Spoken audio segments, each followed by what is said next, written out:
ኢየሱስ የነቢያቱ ጌታ ነው? ጥያቄ ምንድነው? እኔ ጠየቅኩት ጥያቄ የምትመልስልኝ ወይ አንተ ራስህ ጥያቄ ነው የምትጠይቀኝ? አይ ቅድም ከናታን ጋር ስታወራ ስለነበር ኢየሱስ የነቢያቱ ጌታ ነው ብለህ ታምናለህ አንተ? ጥያቄ ለቅርብ አዎ ወይም አይደለም ብለህ መልስ። ኢየሱስ የነቢያቱ ጌታ ነው ወይ? አዎ ወይም አይደለም ብለህ መልስ ወዳጄ። ቀላል ጥያቄ እኮ ነው። እየጠየቅከኝ እኮ ነው አንተ።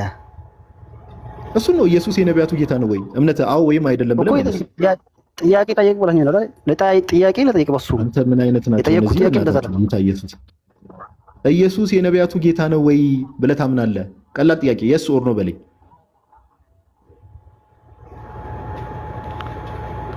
ግን ጥያቄው አልገባህም። መጀመሪያ የጠየቅኩት ጥያቄ ላይ እንደዛ ብዬ አልጠየቅኩም ወይ? እሺ አንዴ ቆይ፣ ሚውት አድርገህ ተቀመጥ። ጋይስ ታች ያላችሁ ሰዎች አስተውሉ። እንደው እኔ ትዕግስት ይፈልጋል ከነዚህ ሰዎች ጋር ሁሌ ማውራት፣ እውነት ለማውራት እና ቅድም ከናታን ጋር ስታወራ ነበር። አዳምጥ በደንብ ኦኬ። ሌሎችም ጌታ የተባሉ አካላት አሉ። ከዛ ናታን ምን ብሎ ጠየቀ? የኢየሱስ ጌትነት እንደነሱ አይነት ጌትነት ነው የሚል ዲስከሽን ጀመረ ነበር። አሁን ማይክን ክፈትና ኢየሱስ የነቢያቱ ጌታ ነው የስ ኦር ኖ በለኝ። ያንተን እምነት ንገረኝ። ወይ አዎ በለኝ ወይ አይደለም በለኝ። አይደለም። እሺ ኢየሱስ የዳዊት ጌታ ነው እንዴ? የነቢያት አልከኝ እኮ የከሌ ጌታ ነው የከሌ ጌታ ነው እንዳትለኝ። እሺ ይሄው ቆይ ላሳየህ ማስረጃ፣ ችግር የለውም ከፍቼ አሳያለሁ። እሺ ነቢያትን ሁላቸው ነው የምታለኝ። እሺ ወደ ጎን አድርጋት ዲቫይ ትንሽ ርዕሷን። እሺ ይሄ ማቴዎስ ወንጌል ምዕራፍ 22 ላይ የሚገኝ ክፍል ነው። ከቁጥር 41 ጀምሬ አነብልሃለሁ። በደንብ አስተውል። ኦኬ። ፈሪሳውያንም ተሰብስበው ሳሉ ኢየሱስ ክርስቶስ ምን ይመስላችኋል? የማንስ ልጅ ነው? ኦኬ። ኢየሱስ ስለ ክርስቶስ ምን ይመስላችኋል? የማንስ ልጅ ነው ብሎ ጠየቃቸው። የዳዊት ልጅ ነው አሉት። አስተውል፣ ፈሪሳውያን ናቸው አሉት። እርሱም እንኪያስ ዳዊት ጌታ ጌታዬን ጠላቶችን የእግር መረገጫ እስካደርግልህ ድረስ በቀኝ ተቀመጣለሁ ሲል እንዴት በመንፈስ ጌታ ብሎ ይጠራዋል? ዳዊት ማንን ነው በመንፈስ ጌታ ብሎ የሚጠራው? አብልፈታ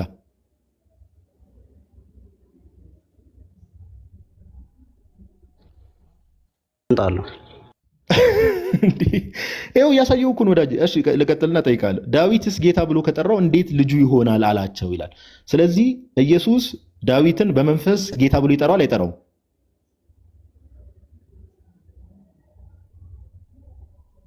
ነው ዳዊትን ጌታ ብሎ የሚጠራው? ዳዊት ኢየሱስን ጌታ ብሎ ይጠራዋል አይጠራውም ነው ያልኩህ ወዳጄ። ጥያቄው ግልጽ እኮ ነው። ቢጠራውስ ጌትነት ማለት አምላክ ማለት ነው።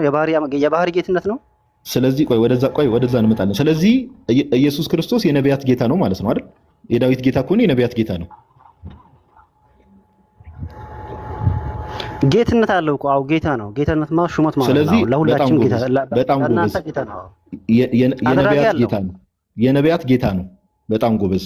በደንብ አስተውል። ይሄ ትልቅ ኮንፌሽን ነው። ባይዘው ታች ያላችሁ ሰዎች ኢየሱስ ክርስቶስ ወደዛ እንዳትሄድ አድራጊ ያለው ጌታ ያደረገው አለ። እሱ ጋር እንመጣለን አስፈላጊ ከሆነ አንድ ሚውት አድርግ፣ አትጫጫ። በጣም ትልቅ ኮንፌሽን ነው እዚህ ጋር ኮንፌስ ያደረገው። ኢየሱስ የነቢያቱ ጌታ ነው። እናመሰግናለን። እዚህ ጋር ልምጣልና አንድ ጥቅስ አሳያለሁ። እንደ ሌሎቹ አይነት ጌትነት ነው አይደለም የሚለውን ነገር አንደኛ ቆሮንቶስ ምዕራፍ 8 ላይ መተን እናነባለን። እሺ ኢየሱስ ክርስቶስ አሁንም ዛሬ እስከ 100 ዓመት እስከ የውመል ቂያማ ድረስ የባህሪ ጌታ አይደለም፣ አደራጊ ያለው። ኢየሱስ ክርስቶስ ጌታ ያደረገው ሙሴም ጌታ ነው። ስለሱ አልጠየኩም። የነቢያቱን ሃይማኖት ነው አይደል ያዝከው? የነቢያቱን ሃይማኖት ከያዝክ ኦኬ፣ የነቢያቱን ሃይማኖት ነው የምከተለው ብለህ የምታምኑ ነቢያት ሰበኩት። ቆይ አንዴ፣ ኢየሱስ የነቢያቱ ጌታ ከሆነ የነ ዳዊት ጌታ ከሆነ ያንተ ጌታ ነው ወይ ነው ጥያቄ? አዎ ወይም አይደለም በለኝ። ያንተ ጌታ ነው ኢየሱስ? ኢየሱስ ጌታ ነው ለአንተ ጌታ ነው ኢየሱስ ለአንተ ለኔ አይደለም። ስለዚህ ምን አረጋገጠልን ማለት ነው? እስልምና የነቢያቱ በቃ ድምጽ ይረብሻል። ቆይ አንዴ፣ እስልምና የነቢያቱ ሃይማኖት ነው የሚለው ነገር እዚህ ጋር አፈር በላ ማለት ነው። እዚሁ ጋር ለምን ቅድም ወንድማችን ምን ብሎ ኮንፌስ አደረገልን? አንዴ ቆይ ሚውት አድርግ አትንጫጫ። ራስን በራስህ ነው እዚህ ጋር እያፈራረስክ ያለው። ቅድም ምን አለን? ኢየሱስ የነቢያቱ ጌታ ነው ብሎ ነገረን። እስልምና ደግሞ ምንድነው ክሌም የሚያደርገው? የነቢያቱ ሃይማኖት ነው የምከተለው ብሎ ነው ክሌም የሚያደርገው። ኦኬ አረ ቆይ ማኒፌስት አታርግ ወዳጄ፣ ማኒፌስት አታርግ፣ ሚውት አድርግ፣ ማኒፌስት አታርግ። ስለዚህ እስልምና የነቢያቱን ሃይማኖት ነው የምከተለው ብሏል። ነቢያቱ ኢየሱስን በመንፈስ ጌታ ብለው ይጠሩታል። ወንድማችን አብዱልፈታ ግን ለአንተ ጌታ ነው ብዬ ስጠይቀው አይደለም ብሏል። ስለዚህ እስልምና የነቢያቱ ሃይማኖት ነው የሚለው አፈር በላ ማለት ነው። እዚህ ጋር አፈር በላ። እናመሰግናለን። ተከናወነ። እሺ ወደዚህ ጥቅስ እንምጣ። በቃ አሁን ችግር የለውም፣ ያንን ጨርሰናል። እናመሰግናለን። አንደኛ ቆሮንቶስ ላይ የኢየሱስ ጌትነት እንደ ሌሎቹ አይነት ጌትነት ነው ብለሃልና ወደዚህ እንምጣ። አንደኛ ቆሮንቶስ ምዕራፍ 8 ላይ ያልጨረስንም ያሁኑን። ቆይ አንዴ ሚውት አድርግ ጀነራል። ተራን ጠብቀን የምታወራው የት የገባ መሰለ ደስ እንዳለ የምታወራው ሚውት አድርግ። አልዋሽ አንተ ወንድ ከሆንክ የአሁኑ ጥቅስ ሚውት አድርገህ ተቀመጥ። ተራን ጠብቀህ ትገባለህ። የት የምትገቡ እየመሰላችሁ ነው? እንዲህ ተወጣጥራችሁ የምትገቡት? ቆይ ተረጋጉ እንጂ ሸፋፍናችሁ ማለፍ የለብንም። ሰው ኧረ አንሸፋፍነውም፣ ችግር የለውም ወዳጅ። ና አንደኛ ቆሮንቶስ ምዕራፍ 8 ከቁጥር 4 ጀምሮ እናንብብ። የክርስቶስ ኢየሱስ ጌትነት እንደ ሌሎቹ አይነት ጌትነት ነው ላልከው ደግሞ ቅዱስ ጳውሎስ እዚህ ጋር ጥሩ መዶሻ ያዘጋጃል። እንዲህ ይላል፣ ኢየሱስ ክርስቶስ ጌታ ነው የተባለበት ቦታ ሄድና አምጣልኝ። እሺ ታዲያ አምጣልኝና ከላይ ጀምረን እናነበዋለን። ይሄው ላነብልህ ነው። አንደኛ ቆሮንቶስ ምዕራፍ 8 ላነብልህ ነው። እሺ አንብብልኝ። እሺ ተውት፣ እናውቀዋለን። እባክህ ተውት፣ አይቼዋለሁ እኮ። እሺ አንደኛ ቆሮንቶስ ምዕራፍ 8 ከቁጥር 4 ጀምሮ እንደዚህ ይላል፣ እንግዲህ ለጣዖት የተሰዋውን ስጋ ስለመብላት ጣዖት ሁሉ በዓለም ከንቱ እንደሆነ ከአንዱም በቀር ማንም አምላክ እንደሌለ እናውቃለን ይላል። በደንብ አስተውል። መቼም ብዙ አማልክትና ብዙ ጌቶች አሉ፣ ነገር ግን በሰማይም ሆነ በምድርም ሆነ አማልክት የተባሉ ምንም ቢኖሩ፣ በደንብ አስተውል። መቼም ብዙ አማልክትና ብዙ ጌቶች አሉ። ብዙ ጌታ ተብሎ የተጠሩ አሉ። ብዙ አምላክ ተብሎ የተጠሩ አካላት አሉ። ብዙ ጌቶች አሉ። ነገር ግን በሰማይም ሆነ በምድርም ሆነ አማልክት የተባሉ ምንም ቢኖሩ ለእኛስ ነገር ሁሉ ከእርሱ የሆነ እኛም ለእርሱ የሆነን አንድ አምላክ አብ አለን። በደንብ አስተውል። ነገር ሁሉም በእርሱ በኩል የሆነ እኛም በእርሱ በኩል የሆነን አንድ ጌታ ኢየሱስ ክርስቶስ አለን ይላል። ስለዚህ ብዙዎች ጌታ ተብለዋል። ነገር ግን የእኛ ጌታ ነገር ሁሉ በእርሱ በኩል የሆነ አንድ ጌታ ምን አለን ይላል? ኢየሱስ ክርስቶስ። ስለዚህ የክርስቶስ ጌትነት እንደ ሌሎቹ አይነት ጌትነት ነው በዚህ ክፍል መሰረት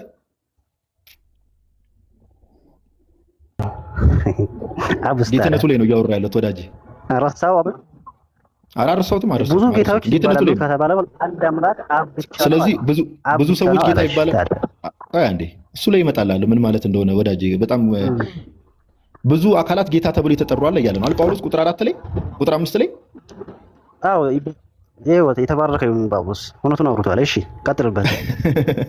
አሜን። የተባረከ ይሁን ጳውሎስ ያወራና አዋለ። ስለዚህ ብዙዎች አዳምጥ ወዳጅ። ጳውሎስ የተባረከ ይሁን ማለት ጀመር። አሁን ደግሞ መንፈስ ቅዱስ ነው የሚያናገር መሰለኝ ጸፍሶ። እሺ ብዙ አካላት ጌታ የተባሉ አሉ፣ ነገር ግን እያለ ነው አይደል? ነገር ግን እኛ አንድ ጌታ ነው ያለን እርሱም ኢየሱስ ክርስቶስ ነው እያለ ነው አይደል ጳውሎስ? ላላ አንድ ጌታ አለን እሱም አብ ነው አለ። ለራሳው አብን እንዴ አንተ ማንበብ አይችልም እንዴ? ይሄው አንብብ። ነገር ሁሉም በእርሱ በኩል የሆነ አንዴ ቆይ ስማ እንዴ አንብበው እንጂ ክፍሉን አትፍራው። ነገር ሁሉም በእርሱ በኩል የሆነ እኛም በእርሱ በኩል የሆነን አንድ ጌታ ኢየሱስ ክርስቶስ አለን አለ አይደል? አንድ የሚለው ይከራ ያለው አንድ። ስለዚህ ሁሉ በእርሱ በኩል የሆነ አንድ ጌታ ኢየሱስ ክርስቶስ አለን እያለ ነው አይደል ጳውሎስ? አብዱልፈታ ሙሉን አንብበው ወንድሜ። እዚህ ጋር አብ የሚለው ረሳው። እኔ እሱን አንብቤ ልኩ ነው የመጣው። እሺ ጳውሎስ አንድ ጌታ ኢየሱስ ክርስቶስ አለን ይላል አይልም? ድጋሚ አንብበው እንዴ። ጳውሎስ ይባረክ ስትል አልነበር እንዴ አሁን ወዳጄ? ነገር ግን ሁሉ በእርሱ በኩል የሆነ አንድ አምላክ አለ ብሏል። እናንተ ናችሁ። አዳምጥ። እዚህ ዝም ብለህ ጆሮውን እዚህ ዘግተህ አታውራ። ነገር ግን ሁሉም በእርሱ በኩል የሆነ እኛም በእርሱ በኩል የሆነን አንድ ጌታ ኢየሱስ ክርስቶስ አለን ብሏል። ስለዚህ ጳውሎስ የተባረከ ነው ጳውሎስ ስትል ስለነበረ ጳውሎስ አንድ ጌታ ሁሉ በእርሱ ብዙ ሰዎች ብዙ አካላት ጌታ ተብሎ ተጠርቷል። ነገር ግን ሁሉ በእርሱ በኩል የሆነ አንድ ጌታ ኢየሱስ ክርስቶስ አለን ይላል። ስለዚህ ጳውሎስን ትቀበለዋለህ? ጳውሎስን ትቀበለዋለህ? እያነበብኩልን ወዳጄ ላንባው ወይ እኔ ላንባው አንዴ። እሺ ወደ ካዕባ ትላካለህ ማለት ነው። ታላቁ እንኳን ደህና መጣ። ቀጥሉ። እንኳን ደህና ቆያችሁ። ጋዴ ወረደ እንደ ልጁ አለው። እኔ አምስቴ ጥቅሱ ተነቦለት ድጋሚ ላንብበው ይላል። ጳውሎስ የተባረከ ይሁን ብሎ ጳውሎስ እኮ ምን ያህል የተባረከ እንደሆነ የጳውሎስን እንዲደግሞ ፈልጌ ነበር። አከፈርከው እኮ ልጁን ጋዲ ጋዲሳ እንዴት ነው? አሁን ተውበት ልታስገባው ነው የተመታ ይሰማል። እሺ ታላቁ ቀጥል። ፈይሰል ቆይ ተረጋጋ። ምን ሆነ ነው ብሮስኪ? እንዴ ረጋ በል እንጂ ሰላም እየተባባልን እኮ ነው ከወንድሞች ጋር። ተረጋጋ እንጂ። እኔም እኮ ሰላም ነው ያልኩ። እሱ ነው እኛ ሰላም እንባባልና ከዛ በኋላ ወደ አንተ እንመጣለን። ችግር የለውም። ከታላቁ ጋር ትቀጥላለህ። ያው እኔ ከቀደም ጀምሮ ሳውራ ስለነበር ከታላቁ ጋር ትቀጥላለህ። ቀጥል ኮስታ።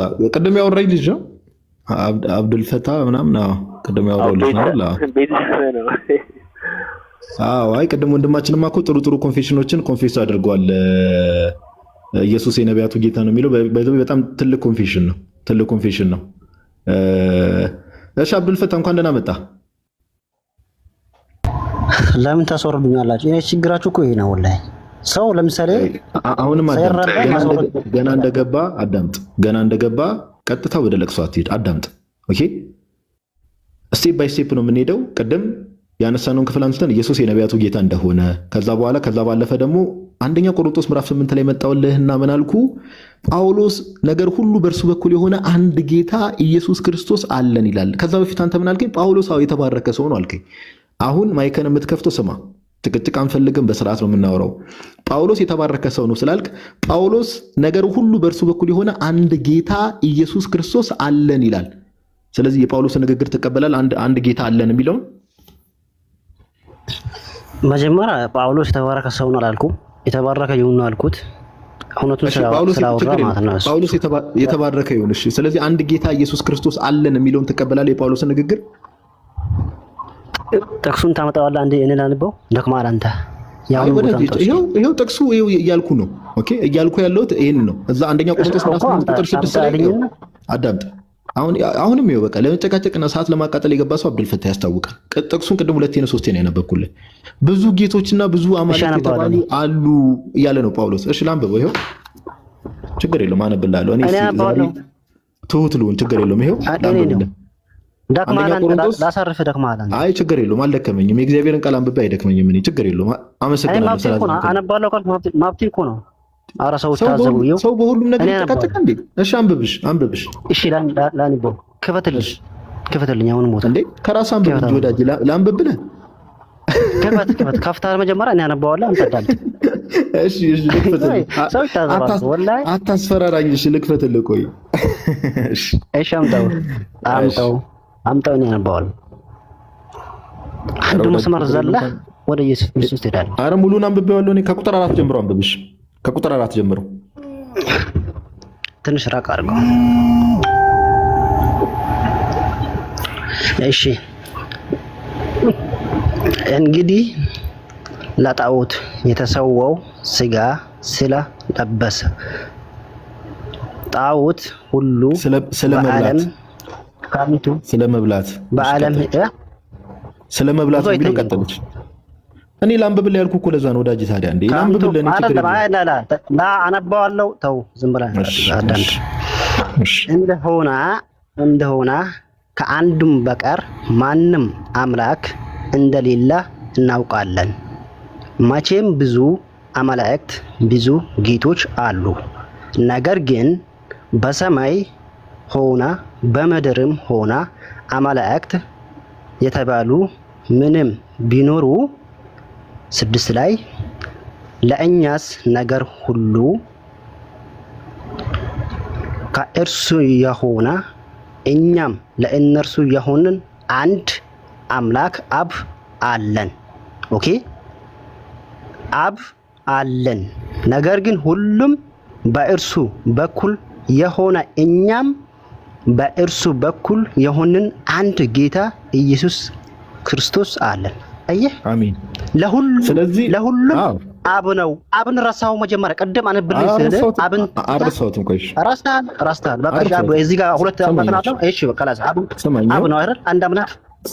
አንድ አምላክ ተባለው አብ ነው። ምን ጥያቄ ያለው ክፍል ይናገራል። እሺ አዳምጠኝ። እሺ ቆይ ክፍሉን እንዴት እንደምትረዳ ደግሞ ልንገርህ ወዳጅ። እዚህ ጋር መልስልኝ። ቆይ እሺ መልስልኝ። ስለዚህ በዚህ ክፍል መሰረት አብ ብቻ ነው አምላክ ተብሎ የሚጠራው? አብ ብቻ። ሁሉም ጌቶች አሉ ቢባሉም ነገር ግን ለሁሉም አብ ነው። አንድ አምላክ ከተባለው አብ ነው። ኢየሱስ ክርስቶስ ማለት የለብህም። አንድ ጌታ ተብሎ የሚጠራውስ ማን ነው? ያኛው መልስልኝ። ቅድም መጀመሪያ አብ ተባለው መልስልኝ። ወይ ምንድነው? ጋይስ አንዴ ቆይ ሚውት አድርግ። ባይዘው ጳውሎስ በመንፈስ ቅዱስ ካልሆነ በስተቀር ኢየሱስ ጌታ ነው ብሎ መመስከር አይቻልም ያለው ጳውሎስ ለዚህ ነው። እስቲ አንድ ጌታ የተባለው ማን ነው ሲባል ድምፁ ይንቀጠቀጣል። አያችሁ፣ ድምፁ ይንቀጠቀጣል። ጌታ ነው የሚለው። ቆይ አንዴ፣ ኢየሱስ ክርስቶስ ጌታ። ቆይ አንዴ ወዳጅ፣ እሱን እኮ አልኩ እኮ አብ እኮ አንድ አምላክ የተባለው አብ ነው ብያለሁ። አሁን አንድ ጌታ የተባለው አብ ነው። ጌታ ማነው? አንድ ጌታ የተባለው ኢየሱስ ክርስቶስ። እነሱም ሌላውም አለ ከላይ ያለው ሌላ ያገር ነው ሲጀመር ጌታ ተባለው አይደለም። ቆይ ስማኝ፣ አምላኩ ማነው? አብ ነው። አዳምጥ፣ ቆይሽ አዳምጥ። አሁን ይኸው በመጮህ ምንም መፍትሄ አይመጣም። አሁን እንደ ድሮ ሰው ስለ ጮህ ምናምን ነገር እውነት ያወራል ማለት አይደለም፣ ቀርቷል እሱ። አሁን ጳውሎስ እያለ ያለው ብዙ ሰዎች ጌታ ተብሎ ተጠርተዋል፣ ነገር ግን እኛ አንድ ጌታ ነው ያለን እያለ ነው አይደል? ኢየሱስ ክርስቶስ አንድ አምላክ ጌታውን ታው በቃ ከሰው በቃ ብዙ አምላክ አለ። ለምን ረሳዋለሁ ወዳጄ? ለምን አረሳውም እንጂ እዚሁ ጥቅስ ላይ እኮ ነው ጳውሎስ እኮ ነው ሁለቱንም የተናገረው። እንዴት ልርሳው ወዳጄ? ጳውሎስ እኮ ነው ሁለቱንም የተናገረው። እሺ አብን ረሳው? እሺ አምላክ ነው ወይ ጌታ ነው የሚቀርበው? እሺ በቃ እንድትረዳሽ ወደዚህ ላምጣላችሁ። እሺ አብ ጌታ ተብሎ ይጠራል? ጌታ ይባላል አምላክ። አሁን እዚህ ጋር ያለው ጥቅሱ አምላክ ነው። ሁሉም ጌታዎች አምላክ አንድ ይባላል ወይ? አትጩሁ። ቆይ አብ ጌታ ተብሎ ይጠራል ወይ? አምላክ አብ አለ። በቃ ይሄ 4 ነጥብ ገጨው። በቃ አለቀ። ኧረ ወንድሜ ስማኝ እሺ አንዴ። እሺ አሁን ዝም ብለህ ከመጮህ በፊት አዳምጠኝ። አብ ጌታ ተብሎ ይጠራል ወይ? አብዱል ሌላ ጥያቄ ነው። ጥያቄው ሌላ ነው። አብ ጌታ ተብሎ ይጠራል አይጠራም? በዚህ ክፍል መሰረት የለም። እዚህ ጋር አብ ጌታ ነው የሚባል ነገር የለም። አምላክ ነው የሚለው አምላክ። ስለዚህ አብ ጌታ ተብሎ አይጠራም? አይጠራም አይደለም። የሚጠራበት ቦታ ሊኖር ይችላል። ግን እዚህ ጋር ያለው ጥቅሱ አምላክ ነው። አንድ ጌታ ብቻ ነው ያለው ኢየሱስ ክርስቶስ። ስማ ሌላ ቦታ አትግባ። ጳውሎስ አንድ ጌታ ኢየሱስ ክርስቶስ ነው ያለን እያለ ስለሆነ ስለዚህ አብ ጌታ ተብሎ አይጠራም? እዚህ ጋር ጥቅሱ የለም። ጌታ አልተባለ ነው አብ። ስለዚህ በዚህ ጥቅሱ መሰረት አብ ጌታ ተብሎ አይጠራም? አይጠራም አይደለም፣ አልተጠራም። እዚህ ጋር አልተጠራም። አብ ጌታ ተባለ። ጳውሎስ እኮ አንድ ጌታ ነው ያለን እያለ ነው እንዴ? ይኸው አብን ብቻ ከሆነ አምላክ ነው ያንተን አርጉመንት ላመጣለህ። ስለዚህ ኢየሱስ ክርስቶስ አሁን አንተ አንድ ጌታ ኢየሱስ ክርስቶስ አለን ብለህ መናገር ትችላለህ እንደ ጳውሎስ? አንድ ጌታ ጌታ የተባለ እኮ ብዙ አለ። ከላይ አንብቦ ከላይ ያለው ታንቦም እንዴ አንድ ጌታ ኢየሱስ ክርስቶስ አለን እንደ ጳውሎስ ጋድዬ አይ ቲንክ አልገባውምና አንዴ ቲፕ ጨርስና ታቆማለህ። በቀላሉ ቅድም እኮ ቆይ ጨርስና ታቆማለህ። ቅድም እንትን ብሏል። ለዛ ነው አንድ ጌታ ኢየሱስ ክርስቶስ አለን በል እስቲ እንደ ጳውሎስ። አብዱል ፈታ አንተ በል እስቲ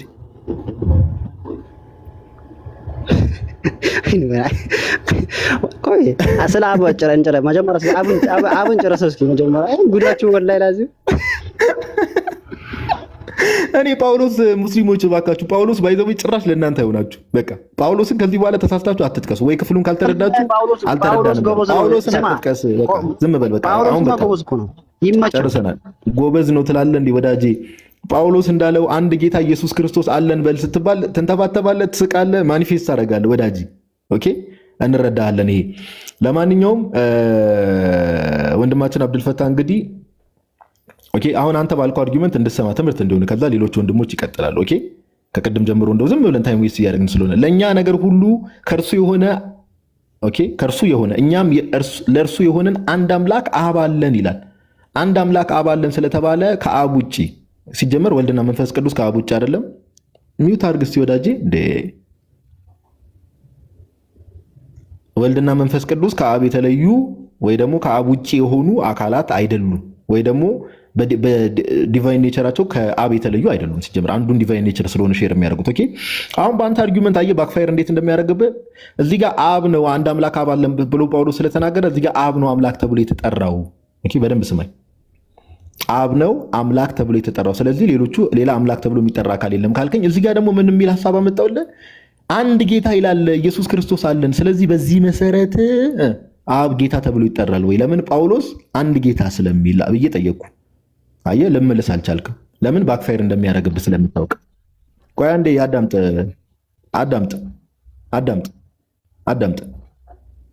ኦኬ አዳምጥ።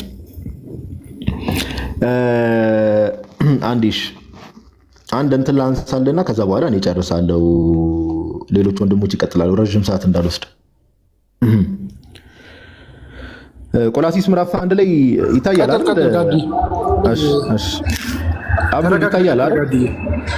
እሺ ዲቫይ አብዱል ፈታ ይታያል። ቆላሲስ ምዕራፍ 1 ላይ የከፈትኩልህ ጥቅስ ይታያል። የመጀመሪያው ጥያቄ አልተመለሰልኝም፣ ይቅርታ። እሱን ጨረስን።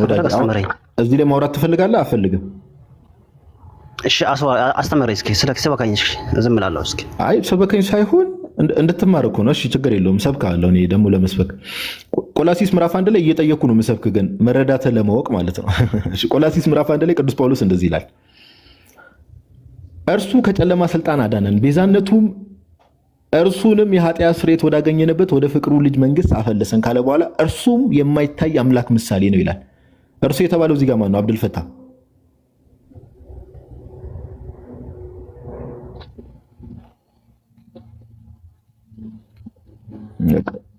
በቃ ቻው፣ ሰላሙን፣ መልካም ቀን፣ እናመሰግናለን። በቃ ምንም እኮ ጳውሎስ ባይዘው ለእናንተ አይሆናችሁ ሙስሊሞች፣ እንደው ዝም ብላችሁ ድከሙ ሲላችሁ ነው እንጂ ጳውሎስ ኧረ በስመ አብ ለእስልምናው መዶሻ ነው ጳውሎስ፣ መዶሻ ወደዚህ ወደዛ የማያነቃነቅ መዶሻ ነው ጳውሎስ። እና ቅዱስ ጳውሎስ ለእስልምናው አይሆንም ጭራሽ። ለእስልምናው ብቻ ሳይሆን በአጠቃላይ ጸረ ክርስትና ሆነው ለተነሱ ምንፍቅናዎች በሙሉ ጳውሎስ ምንድን ነው? ጳውሎስ መዶሻ ነው። አያችሁ ጋይስ፣ አሁን ይህን ጥቅስ ለምንድን ነው ያመጣሁለት? የአሁኑን ክፍል ቃል በቃል ክርስቶስ ኢየሱስ የሁሉ ፈጣሪ እንደሆነ ጳውሎስ ስለሚናገር እርሱም የማይታይ አምላክ ምሳሌ ነው የሚለውን ጠየቅኩት። እርሱ የተባለው ማን ነው? እርሱ የተባለው ኦፍኮርስ ማን ነው? ጌታችን ኢየሱስ ነው። በደንብ አስተውሉ። የሚታዩትና የማይታዩትም ዙፋናትም ቢሆኑ ወይም ጌትነትም ወይም አለቅነትም ወይም ስልጣናትን በሰማይና በምድር ያሉት ሁሉ በእርሱ ተፈጥረዋል። ከፍጥረታት ሁሉ በፊት በኩር ነው። ሁሉ በእርሱና ለእርሱ ተፈጥረዋል ይላል ጳውሎስ። በሰማይና በምድር ያሉት ሁሉ ጌትነት ቢሆኑ ዙፋናት ቢሆኑ አለቅነትም ቢሆኑ ሁሉም በማን ተፈጥሯል? እርሱ የማይታይ አምላክ ምሳሌ ነው የተባለው። አሁን አብ ነው እንዳይሉ እርሱም ብሎ እዚህ ጋር የማይታይ አምላክ ምሳሌ ነው። የማይታይ አምላክ የተባለው እዚህ ጋር አብ ነው፣ የእርሱ ምሳሌ ነው ብሎ እርሱ ብሎ ጌታችን ኢየሱስን ይጠቅሰዋል። አያችሁ። ከዛ በኋላ ሁሉ በእርሱ ተፈጥረዋል ይላል። ይህንን እንግዲህ አድሚት ማድረግ ስለማይፈልጉ ነው። ይቅርታ፣ ረጅም ሰዓት ወሰድኩ ወንድሞች፣ ይቅር በሉኝ። ቀጥሉ።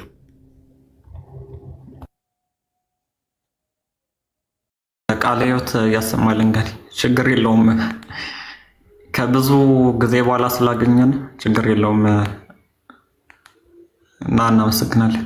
እሺ ለማንኛውም ጥያቄ ያለው ሰው ዛሬ ብትጮህም ችግር የለውም ነው። ዛሬ በደንብ ጮኸ ውጣ ነው የምትለኝ ከስንት ጊዜ አንዴ ስለምትመጣ።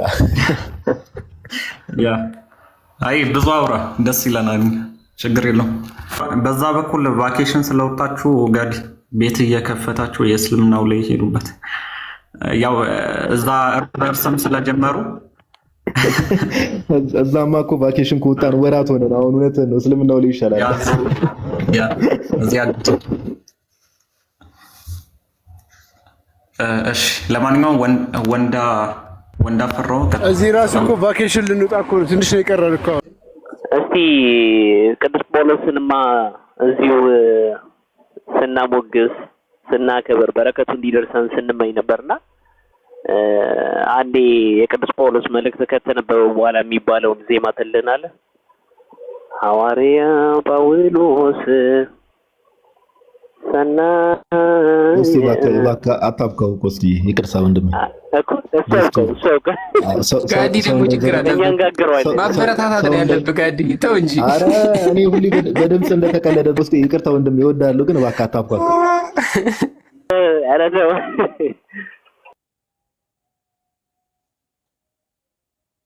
የልደትና ላየውም ሰላም ለኪ ያቺ ቀጭኗ ድምፅ የምትል ድምፅ ከየት እንደመጣች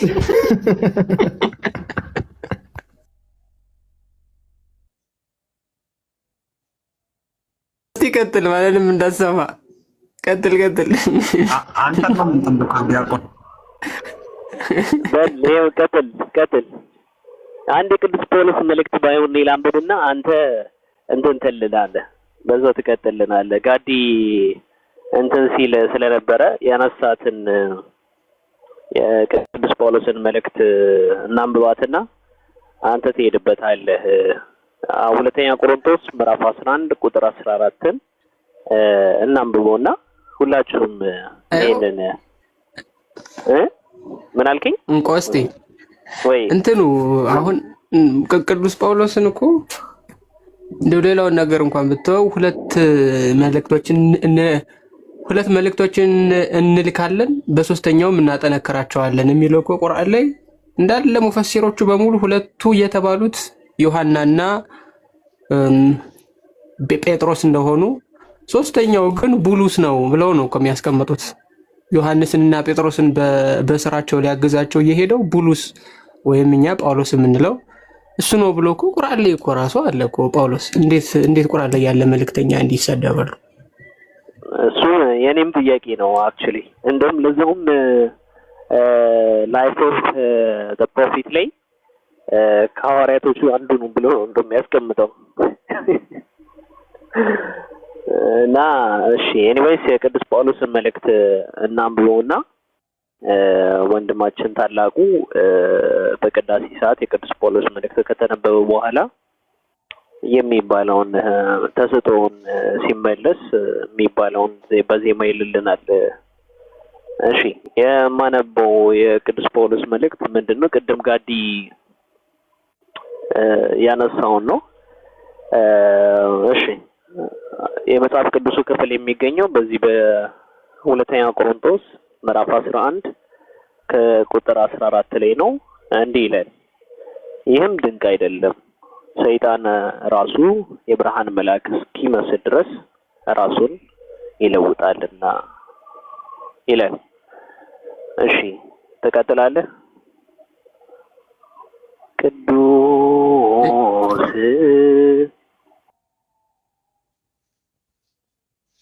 እዛው ቀጥል። ዲያቆኑ አንቦ ህዝቡን የሚመልስ ብዬ ነው። እሺ አሁን እርስዎ ስለደቆኑ ገለበጥ ነው። ሐዋርያ ጳውሎስ ሰናየ መልእክት ፈዋሲ ድውያን ዘነሳይከ አክሊለ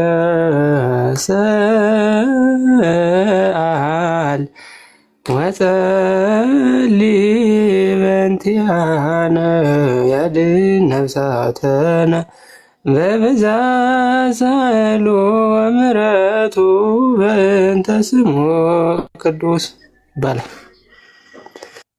ተንስ ብለህ ቀጥለዋ። ዲያቆንነቱን እዛው እንትን ለማለት እሺ የደቆሉ ሰው ነው ተቀጥሉ። ጋዲ ካህኑ ነው አይደል? ግን ዝም ብለዋል እሳቸው። ሰላም ለኩልክሙ ሊሉን ነው በኋላ። አዎ ማለታቸው አይቀርም። እኔ የቤተ ክርስቲያኑ አስተዳዳሪ ነኝ፣ ታዛቢ ነኝ እኮ በቃ ዝም ረይ መቼ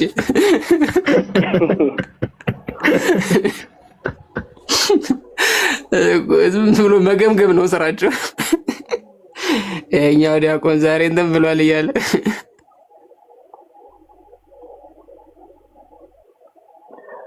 እሺ እንትን ቃል ይፈጽማል። ወንድሞች በጣም እናመሰግናለን። ወንድ አፍራሽን እንቀበለውና ይቅርታ ወንድ አፈራው ቀጥል ወንድማችን። ለትን ያሰማልን። እግዚአብሔር ሁላችሁንም በእድሜ በጤና ይጠብቅልን። የአገልግሎት ዘመናችሁን እግዚአብሔር ይባርክልን። በጣም ደስ ይላልና ስላገኛችሁ ግን በጣም ደስ ብሎኛል። በጣም የሚመኘው መወዳችሁ ወንድሞቼ ናችሁ። እኔ ጥያቄ በክርስቶስ ለምሳሌ በኦሪት ሕግ ላይ ግዝረት የሚባል ሕግ አለ እና ያን ክርስቶስ ኦሪትን ሊሽር ሳይሆን ሊፈጽም ነው የመጣሁት ስላለ ከዚህ ጋር በተያያዘ ብዙ እንደው ጥያቄዎች ስለሚነሱ ነው። ቤተክርስቲያኒቱ ምንድነው በዚህ ላይ ያላት አቋም? ክርስቶስ ላይ ያ ሕግ ተፈጽሟል ወይ አልተፈጸመም የሚለውን እንድታብራሩልኝ የሚል ነው። እግዚአብሔር ይስጥልኝ።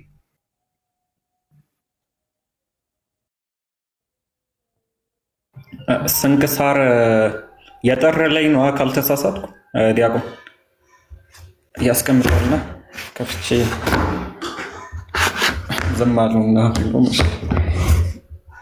መጽሐፍ ቅዱስ ገረዙት አይልም፣ ነገር ግን እንዲገረዝ ይዘውት ሄዱ ይላል። የሚያብራራው ደግሞ ስንክሳር ጥር 6 ያብራራዋል። ባለ ግዝረት ብሎ አንድ ያተልቁኝና ላንብብል። ረዘም ይላል ግን የፈጠነ አንብብ ይልክ አተልቁኝ እንዲ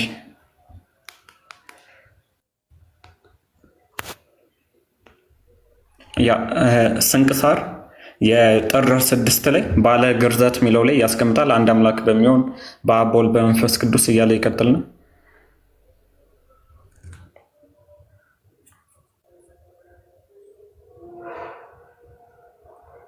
ያ እየጠየቁን ሰው አስገቡ።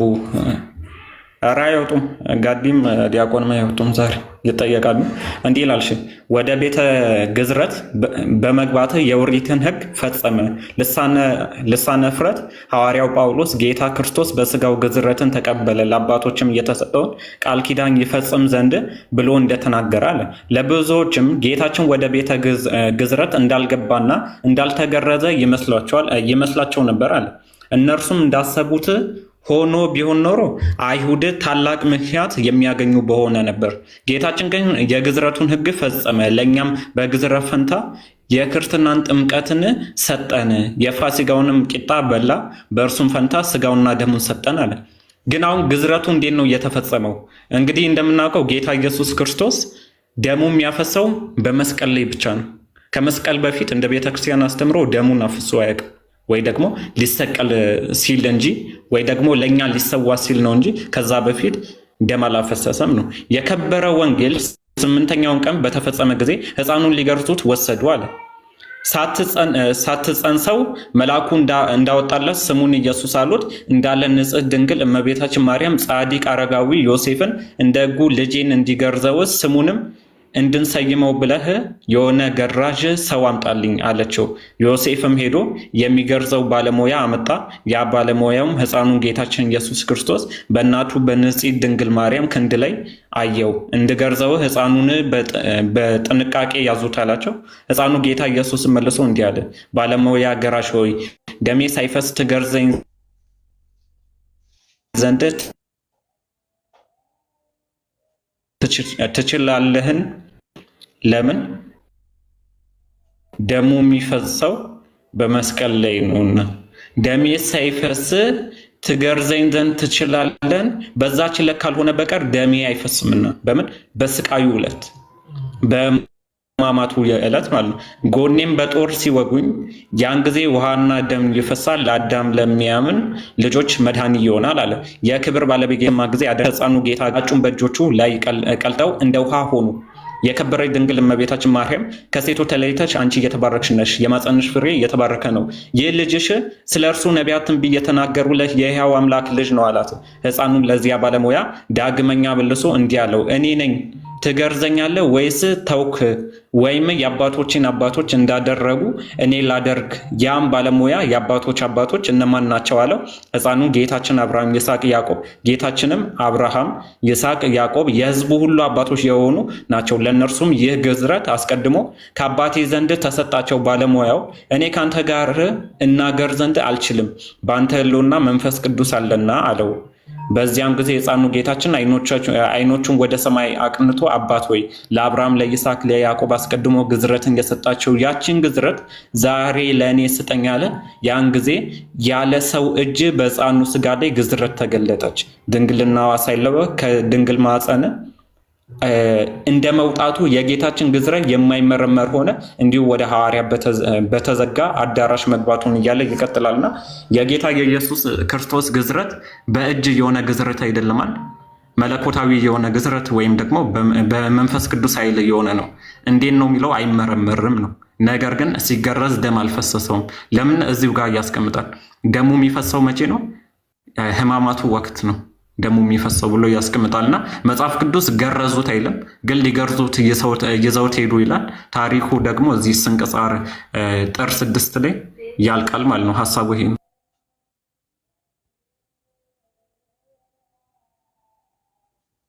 ያሰማልን ሆነ እግዚአብሔር አምላክ ቃሉን ያሰማልን። በጣም ደስ የሚል ማብራሪያ ነው። ያው ብዙዎች ስለሚያነሱት ነው። በእርግጥ እንደዚህ አይነት ነገር እንደሆነ ሜይ ቢ ብዙም ባናነብም አንዳንድ ነገሮችን እንሰማለን። እግዚአብሔር ይስጥልኝ፣ በርቱ፣ ቀጥሉ እና ደግሞ የምትሰሩት ስራ ለዓለም የሚተርፍ ነው፣ ብዙዎችን ከጨለማ ወደ ብርሃን የሚመልስ ነው። እግዚአብሔር ከእናንተ ጋር ይሁን። በይበልጥ ደግሞ የተዋህዶ ልጆች ባለንበት እንወዳችኋለን። ሰላማችሁ ይብዛልኝ ወንድሞች።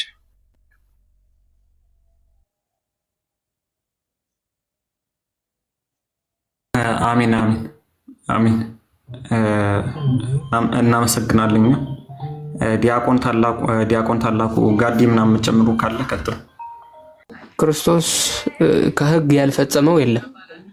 በአጠቃላይ ከህግ ያልፈጸመው የለም ብለን ስንናገር ምንድነው?